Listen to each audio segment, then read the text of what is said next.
നമസ്കാരം സുഹൃത്തുക്കളെ, welcome to my talk show. നമ്മൾ പറയാൻ ആഗ്രഹിക്കുന്ന വിഷയം എന്ന് പറയുന്ന രണ്ട് കാര്യങ്ങളാണ്. ഇറാനും അമേരിക്കയും കൂടി നാളെയാണ് ഒമാനിൻ തലസ്ഥാന മസ്കറ്റിൽ ചർച്ചകൾ നടത്തുകയാണ്. ഇറാൻ്റെ പ്രതിനിധികളും അമേരിക്കയുടെ ട്രംപിൻ്റെ ഉപദേഷ്ടാവ് സ്റ്റീവിറ്റ്സ്കവും പാർട്ടികളും കൂടി നാളെ കാണുകയാണ്. എന്തെങ്കിലും നടക്കുമോ ചർച്ചയിൽ? രണ്ടാമത്തെ വിഷയം എന്ന് പറയുന്നത് ഇറാൻ്റെ ആത്മവിശ്വാസത്തിൻ്റെ പുറകിലെ കാരണം എന്താണ്? കഴിഞ്ഞ ദിവസം നമ്മൾ കണ്ടതാണ്, അമേരിക്കയുടെ അബ്രാഹം ലിങ്കനിലേക്ക് കാരിയർ ഗ്രൂപ്പിലേക്ക് ഡ്രോണുകൾ അയക്കുന്നു. അതിനെ തകർക്കാൻ വേണ്ടി F-35 പോയിരിക്കുന്നത്. അങ്ങനെ എന്ത് രണ്ടോളം കപ്പലുകൾ പിടിച്ചു എന്ന് പറയുന്നു. തുടർച്ചയായിട്ട് ഇറാൻ ഭീഷണി മുഴക്കുന്നു. അമേരിക്ക വന്നു കഴിഞ്ഞാൽ അമേരിക്കയുടെ മുഴുവൻ ബേസുകളെയും അതോടൊപ്പം തന്നെ ഇസ്രായേലിനെയും പിന്നെ പശ്ചിമേഷ്യയിലെ ഭൂരിഭാഗം അമേരിക്കയുടെ സഖ്യകക്ഷികളെയും തകർക്കുമെന്ന്, കത്തിച്ച് ചാമ്പലാക്കുമെന്നുള്ള ഇറാൻ്റെ ഈ ആത്മവിശ്വാസം എവിടുന്നാണ്? കാരണം നമ്മൾ കണ്ടതാണ്, കഴിഞ്ഞ ഒരു മാസം മുമ്പ് ലക്ഷക്കണക്കിന് ആളുകൾ തെരുവിലിറങ്ങി, അതിൽ 10-35 പേര് മരിച്ചിരിക്കുന്നു. ഭരണകൂടം അതിൻ്റെ ഏറ്റവും വീക്കസ്റ്റ്, ഏറ്റവും മോശമായ അവസ്ഥയിലാണെങ്കിൽ പോലും ഇറാൻ വളരെ വളരെ ആത്മവിശ്വാസത്തിലാണ്. എന്തുകൊണ്ടാണ്? ഇറാൻ്റെ ഈ ഒരു ചർച്ചയ്ക്ക് പോലും ഞാൻ അറിയാൻ സാധിച്ചത്, വരാൻ പോകുന്ന വ്യക്തികൾ വളരെ ലീഗലി പ്രിപ്പയർഡാണ്. എന്തു വിഷയം വേണമെങ്കിലും കൈകാര്യം ചെയ്യാൻ മിടുക്കന്മാരാണ്. അവർ പ്രിപ്പയർഡാണ്, ഓർഗനൈസ്ഡ് ആണ്, വളരെ സ്ട്രോങ് ആണ് ലീഗലായിട്ട്. അതായത് ഒമാനിൽ വന്നിരിക്കുന്ന ടീമുകൾ അതായത് ദുർബലരല്ല ഇറാൻ. എന്താണ് ഇതിൻ്റെ കാരണം? ഒരുപാട് പേർ ചിന്തിക്കുമായിരിക്കും, എന്താണ് ഈ ഒരു കാരണം? അറിഞ്ഞേ പറ്റൂ. മെയിനായിട്ട് പറയാൻ ആഗ്രഹിക്കുന്ന വിഷയം ഇത് തന്നെയാണ്. ഇപ്പം നാട്ടിൽ നമ്മൾ എന്നാടൊക്കെ ചാനലിലൂടെ കാണാൻ മെയിൻ കാരണം എന്ന് പറയാൻ തന്നെ, അതായത് 10 രൂപ വാങ്ങിച്ച് നുണ പറയുന്ന കുറേ ചാനൽസ് ഉണ്ട് നാട്ടിൽ, മാധ്യമങ്ങൾ. അവരെന്നൊക്കെ നേടാനായിട്ട് യഥാർത്ഥ വിവരങ്ങൾ അമേരിക്ക എന്ന് അറിയാൻ ആഗ്രഹിക്കുന്ന ആളുകൾക്ക് വേണ്ടി ചാനൽ തുടങ്ങിയിരിക്കുന്നത്. ഇറാൻ്റെ ആത്മവിശ്വാസത്തിൻ്റെ ഏറ്റവും പ്രധാനപ്പെട്ട കാരണം എന്ന് പറഞ്ഞാൽ, അവർക്കറിയാം ട്രംപിന് വ്യക്തമായ പ്ലാൻ ഇല്ല എന്നാണ് അവരുടെ വിചാരം. അതായത് റെജീം ചേഞ്ച് ചെയ്യാനായിട്ട്, അധികാരം മാറ്റാൻ ട്രംപിൻ്റെ കയ്യിൽ വ്യക്തമായ പ്ലാൻ ഇല്ല എന്ന് ഇറാൻ ഇപ്പോഴും വിശ്വസിക്കുന്നു. കാരണം എന്തെങ്കിലും ഒരു തീപ്പൊരി വീണ് കഴിഞ്ഞാൽ ഇസ്രായേലിനെയും അമേരിക്കയുടെ സഖ്യകക്ഷിയുടെ ദേശങ്ങളെയും കത്തിച്ച് ചാമ്പലാക്കാൻ സാധിക്കുമെന്നുള്ള ആത്മവിശ്വാസമാണ് ഇറാൻ്റെ പുറകിൽ. കാരണം ഏത് വഴിയിൽ കൂടിയാണ് ഒരു മാറ്റം സംഭവിക്കുക അല്ലെങ്കിൽ ഇത് ചിന്തിക്കുന്നു. കാരണം ട്രംപ് എന്ന് പറയുന്ന വ്യക്തി വളരെ, അതായത് ഒരു ചിലവേറിയ ലോങ് ആയിട്ടുള്ള ഒരു വാറിന് പോകില്ല എന്ന് വളരെ വ്യക്തമായിട്ടുള്ള ഒരു സംസാരമുണ്ട് ഇറാൻ. അതായത് ചിലവേറിയതും ആൾനാശവും വളരെയധികം നമ്മൾ കണ്ടതാണ്. ഇറാഖിലും പിന്നെ അഫ്ഗാനിസ്ഥാനിലും ബുഷിൻ്റെ കാലഘട്ടത്തിൽ ദീർഘമേറിയ യുദ്ധങ്ങൾ, ലക്ഷക്കണക്കിന് രൂപ ചെലവാക്കി ആൾനാശം. ആ ഒരു യുദ്ധത്തിലേക്ക് പോകാൻ ട്രംപിന് താല്പര്യമില്ല എന്ന് വിശ്വസിക്കുന്ന ഒരു ഭരണകൂടമാണ് ഇറാനിലേത്. അതാണ് അവർക്ക് ഈ ഒരു ആത്മവിശ്വാസമാണ് അവരെ എവിടെ കൊണ്ടെത്തിച്ചിരിക്കുന്നത്. മസ്കറ്റിൽ പ്രിപ്പയർഡാണ് അവർ. ഞാൻ എൻ്റെ അറിവ് പ്രകാരം ഞാൻ കേട്ടത്, ഒരു തരത്തിലുള്ള ആത്മവിശ്വാസക്കുറവുമില്ല. തെരുവിൽ 35,000 പേരെ കൊന്നൊടുക്കിയിട്ടും റെജീം താഴേക്ക് പോകാറായിട്ടും കഴിഞ്ഞ ജൂണിൽ ഇൻഫ്ലേഷൻ എന്ന് പറയുന്നത്, പിന്നെ ഇൻഫ്ലേഷൻ പറയുമ്പോൾ നമ്മുടെ നാട്ടിൽ 1 രൂപ പെട്രോളിന് കൂടിയാൽ മോഡിയുടെ തന്തയ്ക്ക് വിളിക്കുന്ന ആളുകളാണ് പലരും നാട്ടിൽ.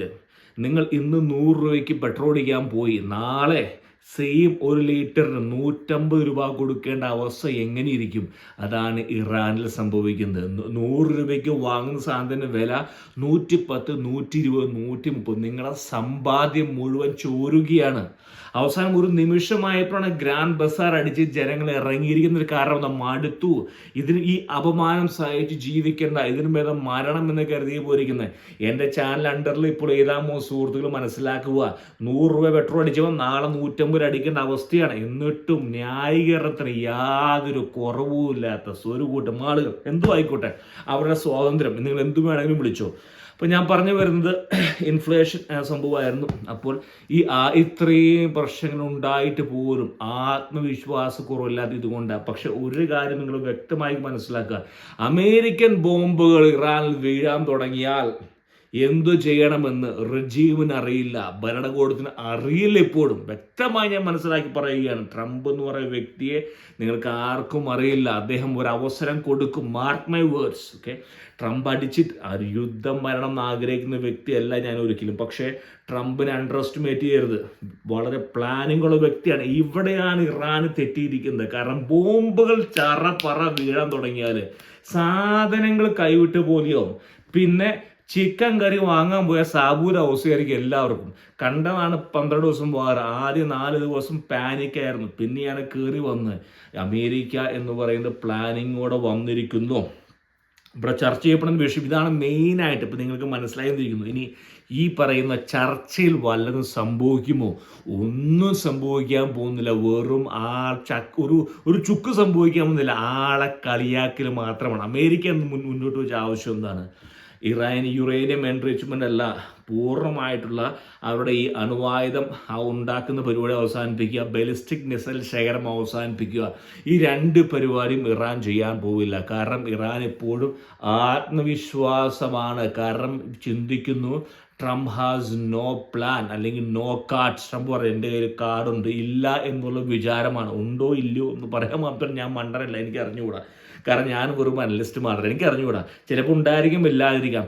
ഈ ഒരു ആത്മവിശ്വാസം ഉള്ളത് കൊണ്ട് നാളത്തെ ചർച്ച അലസി പിരിയുന്നതായിരിക്കും. അതിനുശേഷം ട്രംപ് ഒന്ന് ചെയ്യുമെന്ന് എനിക്ക് അറിഞ്ഞുകൂടാ. പക്ഷേ ഒരു കാര്യം എനിക്കറിയാം, ബോംബുകൾ വീഴാൻ തുടങ്ങിയാൽ ഇറാനിൽ എന്ത് ചെയ്യണമെന്ന് ഖമേനി ഭരണകൂടത്തിന് അറിയില്ല എന്നുള്ളത് 100% ഞാൻ ഉറപ്പ് തരുന്നു. കാരണം അവരും പാനിക്കാകും, പല സ്ഥലങ്ങളിലേക്ക് അങ്ങോട്ടും ചിതറിച്ചു പോകും.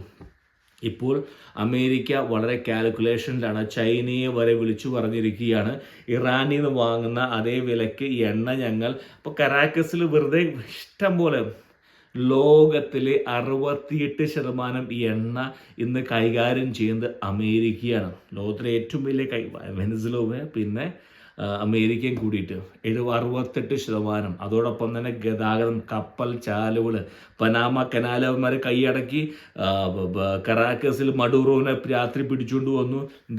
ഇപ്പോൾ എല്ലാം കൈക്കലാക്കിയിരിക്കുകയാണ്. ഇറാൻ ഇപ്പോൾ അവരോരോരുത്തരെ വിളിച്ച് ഇന്ത്യയെ സൈൻ ചെയ്തു. ഇന്ത്യ ഇപ്പം അവരുടെ എണ്ണം 500 മില്യൺ ഇൻവെസ്റ്റ്മെൻ്റ് ആണ്. ഇപ്പോൾ വെനസ്വേലയിലെ ജനങ്ങൾക്ക് നല്ല കാലമാണ്. കാരണം സോഷ്യലിസ്റ്റ് ആയിട്ടുള്ള മഡൂറോ പോലെ ആളുകൾ പിടിച്ച് പുറത്താക്കിയിട്ട് 500 ബില്യനെ വരാൻ പോകുന്നത്. രാജ്യം ഏത് ലെവലിലേക്ക് പോകുന്നത്? അതിൽ 10-250 മില്യൺ ഇവരൊക്കെ അടിച്ചു മാറ്റും. അതൊക്കെ എന്തോ ആയിക്കോട്ടെ. 250 അടിച്ചു മാറ്റിയാലും 250 പോകുന്നുണ്ടല്ലോ ജനങ്ങളിലേക്ക്. എന്നാലും കുഴപ്പമില്ല. അതായത് വെനസ്വേലൻ എണ്ണ മുഴുവൻ ലോകം പരക്കാൻ പോവുകയാണ്. അമേരിക്ക 68%-ഓളം എണ്ണ കൈവശം വെച്ചിരിക്കുന്ന അമേരിക്ക തീരുമാനിക്കുകയാണ്. അമേരിക്ക പ്രതികൂലിക്കില്ല. സാഹിബിൻ്റെ ബുദ്ധിയാണ് ഞാൻ പറയുന്നത്. എൻ്റെ ജോലി എന്ന് പറയുന്നത് ഇവിടെ നടക്കുന്ന കാര്യങ്ങൾ വ്യക്തതയോടെ പറഞ്ഞ് മനസ്സിലാക്കുകയാണ്. ട്രംപിൻ്റെ രീതി എന്ന് പറയുന്നത് ആദ്യം ചർച്ചയ്ക്ക് വിളിക്കും, അതിനുശേഷം മുന്നോട്ടും പിന്നോട്ടും. ഇവിടെ എന്ന് പറയുന്നത് ഒരു അടി നടക്കാൻ സാധ്യത ഞാൻ കാണുന്നുണ്ട്. കാരണം ഇപ്പോൾ അമേരിക്ക ഒരു ഹൈ പോയിന്റ് ഉണ്ട്, ആത്മവിശ്വാസത്തിലാണ് റജീം. പക്ഷെ അവർക്കറിയില്ല എങ്ങനെ വരുമെന്ന് ഈ അവസ്ഥയിലേക്ക്. നാളെ ഇതേ സമയത്ത് കാണാം.